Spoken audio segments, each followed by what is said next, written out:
আজকে তোমাদেরকে একটা রান্না শেয়ার করব, যেটা আমার ভীষণ প্রিয় রান্না। তো আজকে বানাচ্ছি লোটে মাছের ঝুড়ো। তবে একদম ঝুড়ো না, তাই জন্য লোটে মাছকে ভালো করে ধুয়ে নিয়েছি, নুন হলুদ আর লঙ্কার গুঁড়ো মাখিয়ে নিয়েছি। তেলে ভেজে নিলাম পেঁয়াজ, তার সঙ্গে দিয়ে দিয়েছি আদা রসুন থেতো করে। তারপর দিয়ে দিলাম গোটা গোটা লোটে মাছগুলোকে। এবার নেড়ে চেড়ে দিয়ে দেবো চাপা, কারণ এর থেকে বেরোবে এক কলসি জল। তারপরে এই জলগুলো শুকিয়ে আসলে মাছগুলোকে ভালো করে নেড়ে চেড়ে নেব।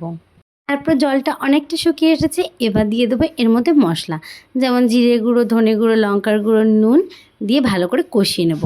কষানো হয়ে গেলেই কিন্তু আমার রান্না একদম রেডি হয়ে যাবে। আমার একটু মনে হয়েছিল হলুদটা একটু কম হয়েছে, তাই আমি আরেকটু হলুদের গুঁড়ো অ্যাড করলাম। ব্যাস ভালো করে কষিয়ে নেব, আর একদম রান্না রেডি। এইটা দিয়ে একতলা ভাত কিন্তু নিমেষে শেষ করা যাবে। তোমরা কীভাবে লোটে মাছ খেতে পছন্দ করো কমেন্ট করে জানাবে। আর কি, সাবস্ক্রাইব করো। টাটা।